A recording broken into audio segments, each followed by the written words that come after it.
আসসালামু আলাইকুম ভিউয়ার্স। তো আজকে আমরা দেখুন এই যে একটি মাল্টিমিটার কিনে নিয়ে আসছি। কিছুদিন আগে আসলে আমার মাল্টিমিটারটা নষ্ট হয়ে যায়, তো এটা আমি বাজার থেকে আজকে কিনে নিয়ে আসছি।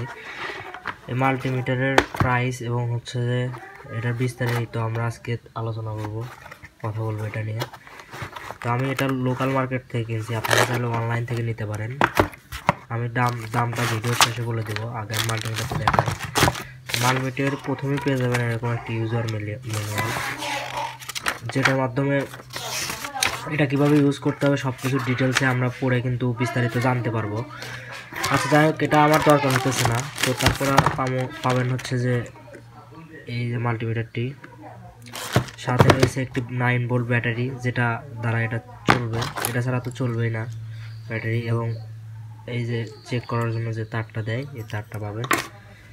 তো ব্যাটারিটা লাগানোর জন্য হচ্ছে যে এই জায়গায় কিন্তু সাইডে রাখি, দেখেন এটা কিন্তু একটা ব্যাটারির ইয়ে আছে। তো ব্যাটারিটা কিন্তু লাগানো হয়ে গেছে, ব্যাটারিটা লাগাইনি, পেছনের কাভারটা লাগাইনি। এটা কিন্তু অনেক বড়, ঠিক আছে, এটা কিন্তু অনেক বড়, অনেক ফিচার্স আছে। তো দেখি একটু চেক করা যাক। এটার মাধ্যমে কিন্তু ওহমস, তারপরে হচ্ছে যে কোনো কিছু শর্ট আছে কিনা ওইটাও কিন্তু খুব সহজে বোঝা যাবে, মানে সব ফিচারই মোটামুটি দেওয়া আছে, AC volt, DC volt, ampere. তো দেখুন এই জায়গায় যদি লেখা আছে কমনে আমি কালো তার দিব। যে কোনো জায়গায় যেটাতে কমন থাকে COM কমন, ওইটাতে সবসময় মানে হচ্ছে কালোটাই হয়। তো এটা আমি কালো দিলাম। আর একটা এটাতে আমি রেড দিব। এটা হচ্ছে ভোল্টের, এটা হচ্ছে অ্যাম্পিয়ারের জন্য।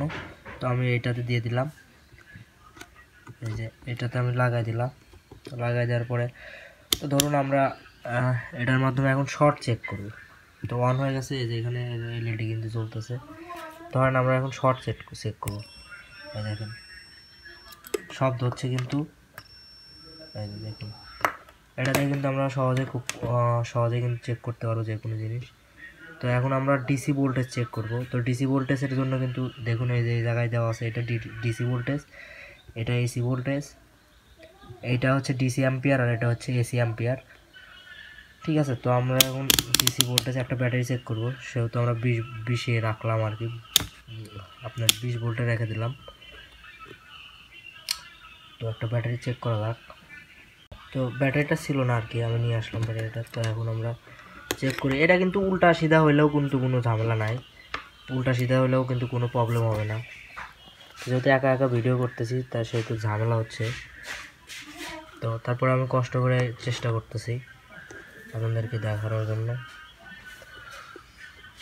তো কালো তারটা আমি ব্যাটারির মাইনাসে লাগিয়ে নিলাম, এবং লালটা যদি আমি এখানে ধরি ব্যাটারির এই জায়গায়, দেখুন ভোল্টেজ কিন্তু দেখাইতেছে, দেখুন 4.6 ভোল্ট, 7 ভোল্ট এরকম আছে, 10, 8, তারপরে হচ্ছে 4.5 ভোল্ট আছে মনে হয়। তো এরকমই আমি ধরে নিতে পারি। আবার দেখুন এখানে কিন্তু আমরা হচ্ছে যে NPN transistor and PNP transistor কিন্তু এই জায়গায় চেক করতে পারবো। আবার ওই ট্রানজিস্টরে কিন্তু উল্টা সিধা নাই, আমরা যে দিক করে দিব চেক হয়ে যাবে। শুধু জানতে হবে যে ট্রানজিস্টরটা NPN নাকি PNP। আর এখানে কিন্তু লেখা আছে অটো পাওয়ার অফ, অর্থাৎ এটা যদি আমি চালু করে রাখি, ধরেন মনে নাই চালু করে রেখে দিচ্ছি, অটোমেটিক অফ হয়ে যাবে। আবার এটাতে কিন্তু স্ট্যান্ডও আছে, সুন্দরভাবে কিন্তু রাখা যায়। তো এটার প্রাইস আমি যেহেতু লোকাল মার্কেট থেকে নিছি, এটা আমার থেকে হচ্ছে 350 টাকা নিছে। আর আপনারা যদি অনলাইন থেকে নেন তাহলে আপনাদের হচ্ছে 400 টাকার মতো পড়বে। তো চেষ্টা করবেন লোকাল মার্কেট থেকে নেওয়ার জন্য, কারণ ডেলিভারি চার্জ থাকে, অনেক কিছু থাকে অনলাইন থেকে নিতে গেলে। তো সেই ক্ষেত্রে যদি আপনারা লোকাল মার্কেট থেকে নেন তাহলে আপনাদের হচ্ছে যে সাশ্রয় হবে। কাজের জন্য এগুলা দরকার হয়, খুবই ভালো। তো ধন্যবাদ সবাইকে, এই ছিল আজকের ভিডিও। আসসালামু আলাইকুম।